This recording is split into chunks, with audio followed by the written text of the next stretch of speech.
$30,000 a month is the goal. It is day 23, and there's plenty to do today to catch up with our new brand, Janie B & Co., which is an all-natural skincare company that my wife and I launched a few weeks ago. We've made a few sales, which is awesome. We have reviews coming in, which is great. But now we're at the point where sales have stopped coming in. And so what's next? If you're just tuning in, I'm Greg Dawson, and I've been a digital marketer for 20 plus years. I've made millions for my clients, and now I'm on a mission to put that money in my pocket with our new brand, and I'm documenting all the steps along the way to get our natural skincare brand up to 30K per month. If you're the type of person who wants to be your own boss, wants to have your own brand, or maybe you even already have your own brand, I invite you to follow along because I'm going to show you the things that I put in place for my clients and that I'm currently putting in place for our brand so that you can grow your brand, you can put the money in your pocket, and we can both build something that we're proud of. All right, into the video. It's day 23, and my biggest problem that I need to overcome today, labels. Here's an example of what I'm trying to make. A label around our product, which is something that TikTok requires before you start selling on TikTok Shop. I've already had my accounts approved, but I got no label. So I got to do that. And yesterday I tried making it on the Cricut. You can see right here, it did not go well. Basically, I have to get the font so small that I wasn't able to draw it on here with the Cricut and then cut it out. But my wife, who is the genius at the Cricut, had a really good idea. We're going to use kind of a similar process that we have creating the labels on the top of our product. That paper we use is from these shipping labels. But what she was saying was, why not use our printer that we just bought, the $300 printer that I just bought? I haven't had a printer in my house for 10 plus years. Who uses printers anymore? Well, apparently if you have your own little business and you have to print out your shipping labels, and I don't have one of those little Bluetooth shipping printer thingies just yet. I'm still old school and I'm printing it out on shipping labels. Anyway, now I have a printer. And she suggested that we just use the printer to print the labels right here in small font, and then we use the Cricut to cut it out. That's what I got to make today. I think I actually might wait for my wife to get home to do it. I'm going to spend a little time doing it, but I'm just not super up to speed on how to use Cricut and the software that they have. I should be able to figure it out. But she's really good at it, so know your role, right? Yesterday, I did take time to cut out more labels. These are created on the Cricut. It's pretty cool because it has two little tools. One does the ink, whatever you want it to draw, and then the second tool cuts out the circle. Then you get it out on this mat, and you just have to weed off the excess and take those little circles off. And then when we go to production mode and I have more of these, I just unstick them and then stick them on here. And they're good to go. My wife is a genius. I just printed out labels and she already has a, whatever this is called, paper cutter, I guess. Oh, we're gonna cut some paper. All right, we're going to cut some paper here. Just situated right there. Oh, nice. Boom. And then we can do this. I think I need to get a little bit closer because I don't know how, I don't want to make too many cuts, but I also know that I have to make it a certain size so it fits. Like this isn't going to fit. Okay, so that didn't work. We're going to try something different. All right, we're going to cut a little, oh shit.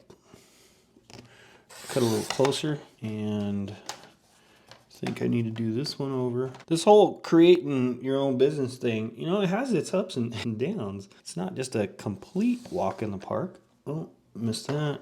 Okay, what do we got going here? Let's try to figure this out. I need to get it over the cut line. All right, let's see that. Okay, that is better, and that will probably work. Now let's try putting it on the bottle. I think it might be too big still. Boom, nice. All right, that should work. We are going to peel this off. Now comes the hard part.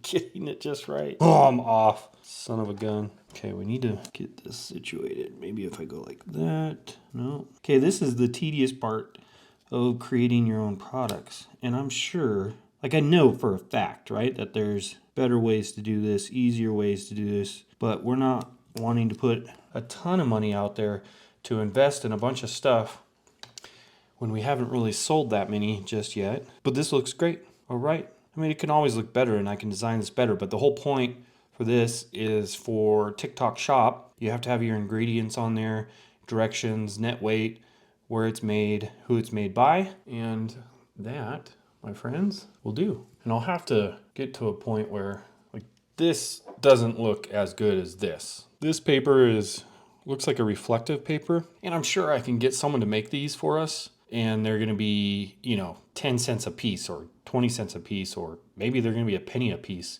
if I order enough. But for now, this will do. And what I could do, I'm just noticing that it's still just a little bit too tall. I could actually cut this to like half the space in between there, and it would be a lot smaller and it'd fit on perfectly. But you don't know until you know. Pretty cool. All right, I made some adjustments on the line so they're smaller, not as much space in between.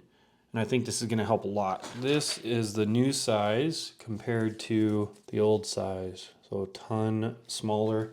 It even looks better. There's just too much space. So we're gonna go around there. I wonder if I can just take this old one off. Oh, nope, that's staying on. Okay, I think I ran into a new problem. I've already shrink wrapped these, and well, this has to go bottle. And so I think I'm gonna have to re-shrink wrap all of them. That's funny. Oh geez. You just, all these little things, right? But I'm enjoying every bit of this. I'm enjoying screwing up, to be honest with you, because it's fun. I enjoy it. I enjoy finding solutions. Oh, that went on really good. Boom, that works. Awesome. Janie B & Co, tallow and honey balm, ingredients, grass-fed beef tallow, honey, beeswax, olive oil, directions, apply pea-size amount, and massage well into desired area. Net weight, 4.9 ounces, 139 grams, handmade in Bend, Oregon, www.janiebco.com. That, my friends, looks awesome. It's gonna be interesting to see if when I shrink wrap these, if the heat messes with this at all. We'll see. All these little things. Fun times though. Now let's go over yesterday's revenue. This is gonna be super quick because it's zero. We are sitting at 270 online store sessions. Total sales still sitting at $295.25, and total orders 12. It's a little disappointing that we're not getting sales right now, but we just started, so I have to kind of temper my expectations. I mean, obviously I would like to be making a ton of sales right now, but I'm kind of glad I didn't, because I screwed up a bunch of stuff along the way. And I'm getting everything dialed in, and I'm setting the foundation for success. I know they sell because I've made sales. I know there's an industry for it because we're not the only ones in this natural skincare industry. I know there are a lot of people out there hyper aware of what they're putting in their body and what they're putting on their body. So I know this is gonna work. And while I'm waiting for the sales to start coming in, I'm still building. I'm still dialing in the product. I'm still posting to social media. And if you saw my video yesterday, I'm still building sales pages. I'm trying to incrementally enhance or improve or better each part along the way. For instance, my conversion rate of 4.07%. I created a sales page yesterday that I believe is going to convert a little bit higher, and that's what I'm going to be using in outreach efforts to see, like an A/B test. I have stats, and now I want to improve that. And if I could improve that conversion rate to 5%, 6%, 8%, 10%, that'd be awesome. And we'll have doubled our orders. But baby steps. I'm having a blast on this journey, and I just want to say thank you so much for joining in on it. Our YouTube channel has been blowing up. We've gotten over 80 subscribers in the last week and a half. We've reached thousands of people across the other social media channels. Things are building. And I think that's the important thing to note here is when you do start something like this, be okay with the slow build. It's okay that you didn't become a millionaire overnight after launching your first product. And know that when you do become successful, everybody else will see it as an overnight success story, but you will have been putting in the effort every single day to build it, to be your own boss, to build something that you're proud of. All right, I'll see you in the next video.